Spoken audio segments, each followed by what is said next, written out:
Hello guys, in this tutorial we're going to be talking about cron jobs. The word cron itself comes from the Greek word chronos, which roughly translates to time.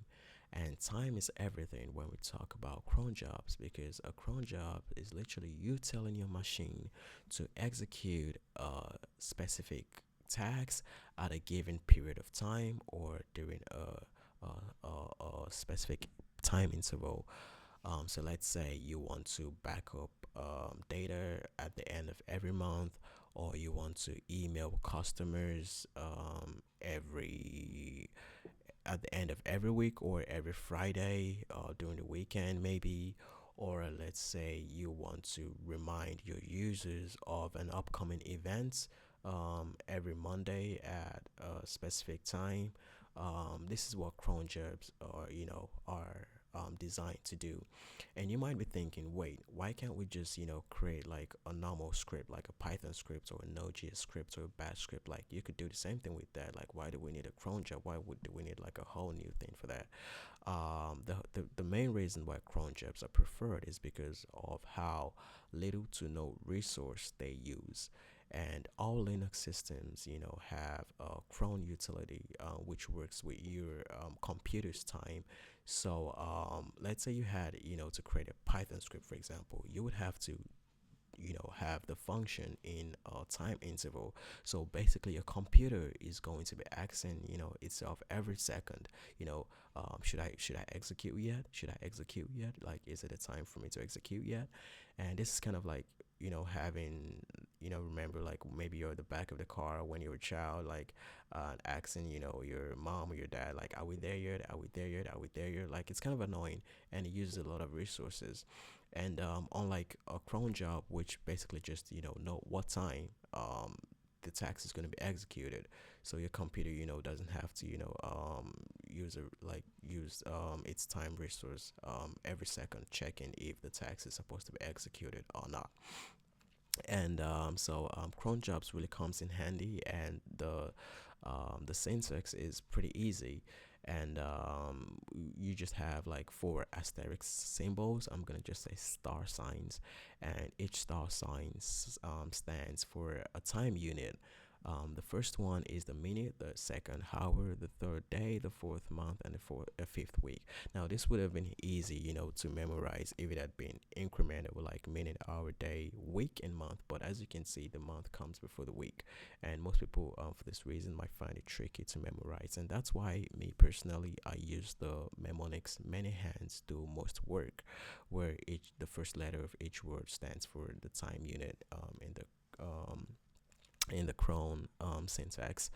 And one thing to also note is that cron only supports a time interval of at least 60 seconds.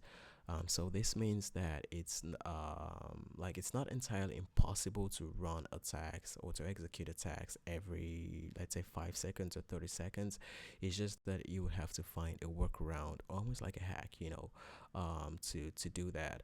But it's not entirely impossible. But naturally, cron jobs are only designed to work to run for more than of at least 60 seconds. So let's say you want to run something of an interval, doing an interval like every 2 minutes, like 3 minutes, and or yeah. And just like I said, the first the star sign denote the number of units. And so let's just go through a few syntax examples, so we can familiarize ourselves with this. So let's say you just had no nothing like specified. You just had like star star star star star, and you're literally like the machine is gonna assume you want it to run every minute, and that is, for example, 12 o'clock, 12:01, 12:02, 12:03, and so forth. And if you instead had five, then star star star star, then it's gonna run not every 5 minutes. This is where it can get tricky, but it's gonna run every hour, but at the fifth minute of every hour. So it's gonna run 12:05, 13:05, 14:05, 15:05, and so on.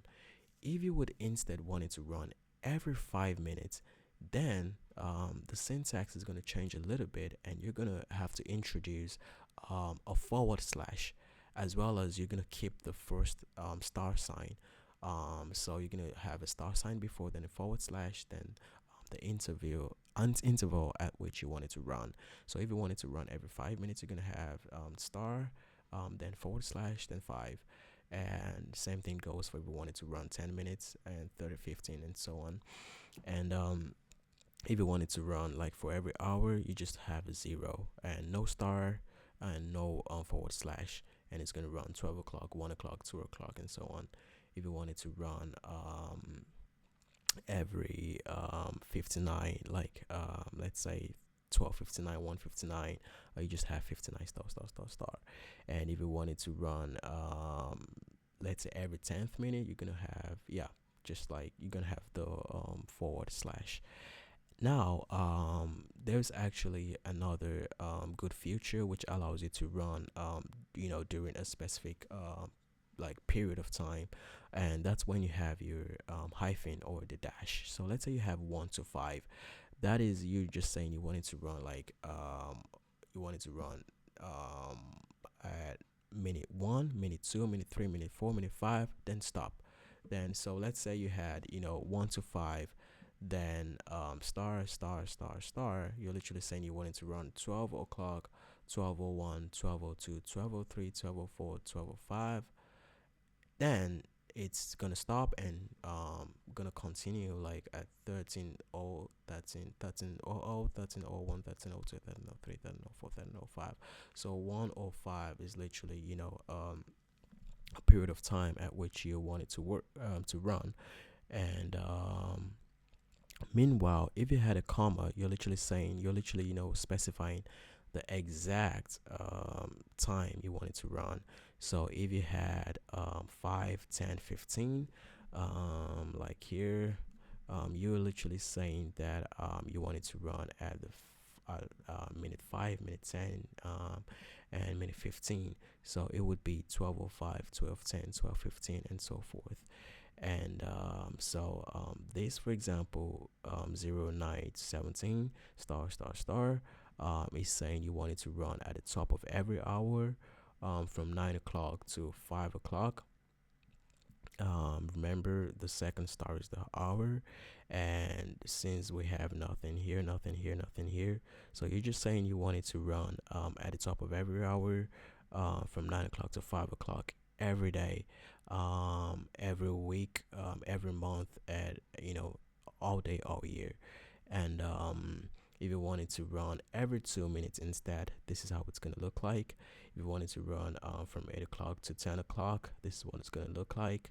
um let's go a little advanced. Let's say you want it to run at 5:30 on the 15th of every month. Then the first star would be the minute, which is 30. The second is the hour, which is 5. The day, 15th, of the month. What month? So we said every month, so we're just gonna leave that, just a star, and every day of every week. So yeah. Let's say we wanted to run at midnight on the 1st, 10th, 20th, 30th of every month.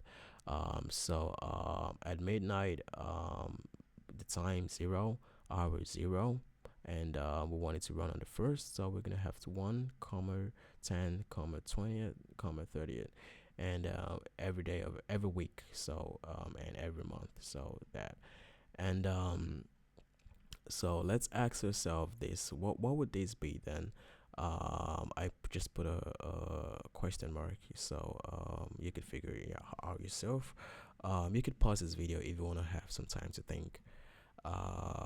So I'm just gonna explain exactly what this does now. So our first is the minute, and our second is the hour, and as you can see here, and our third is the day of the month, and the fourth is the month itself, and the fifth is the week. So we're saying we wanted to run at the 15th minute of the first and 15th date of the month, and we want it to run in the 6th month with it, which is June, and we want it to run Monday, Tuesday, Wednesday, Thursday, Friday. So 1 to 5, the day of the week. So that is what this means, and this is quite a complex, syntax. And so how do we go about creating a cron job? Now you probably, I don't know if this is obvious, but I'm running on a Windows system right now. Cron jobs are for Unix systems, which is Linux or MacBook. But you could also, I I can also do that by, because I have WSL installed on my Windows computer, which lets me have a Linux terminal, or I can simulate a Linux terminal on my Windows computer. So here's what it looks like, and so to create a cron job, you just type cron tab and then dash e.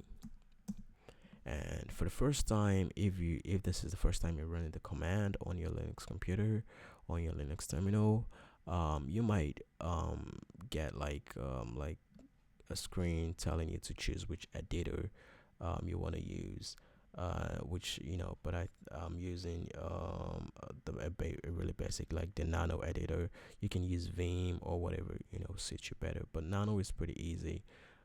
So let's you just change the line of this to let's see here, to you because the hashtag is a comments. So we remove the comments to create our cron job.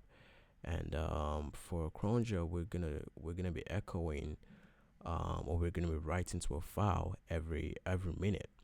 And the command for that is, we're gonna have star star star star star. So how many did I have there? Yeah, 5. And echo and cron job running every minute. And then I don't really know what's called that. And we have, if I can find the symbol right now. Let me just see here.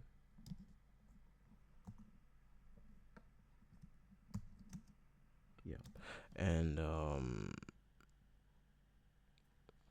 so that symbol is, because I want to save it to my home, like my home folder. So you could choose whatever path, like you don't have to have that symbol if you know exactly what path you want to save it to. And you don't have to create the file itself. If the cron job can't find the file, it's gonna create it automatically. So I'm gonna name the file cron test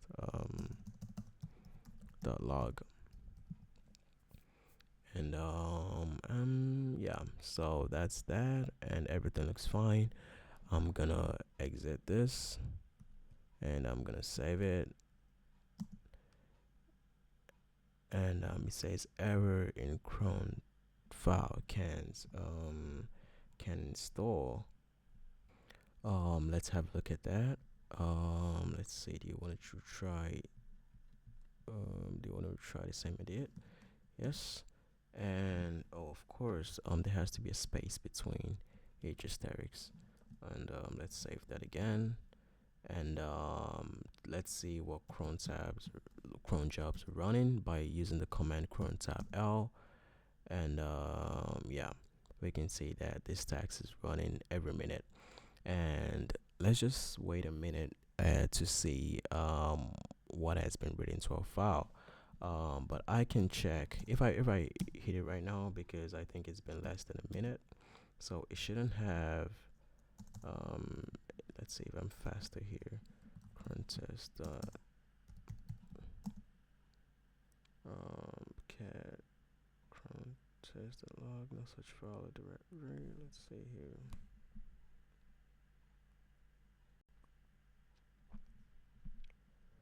Let's try that again. Maybe because it hasn't created the file yet. Let's just try to just gonna like run it until it's created, because the cron job hasn't had the time to execute yet. Yeah, as you can see there, it says run job running every minute. I think we made a typo, typographical error there. Um, echo cron job running every minute, but it echoes. Oh, cron job. It's just me. I didn't scroll all the way to the left.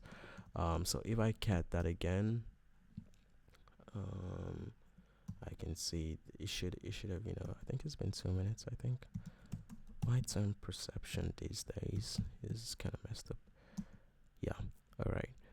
So and to just remove that cron job, all we have to do, is edit our Chrome file again, and we can comment this one out. Just comment it out, and now it's a comment, and we can save it. And if I hit Chrome tab out, you can see, let's see here, it still says it's running. Let's try that again. Let me see if it's fully commented out. Chrome tab in. Right, it's commented out.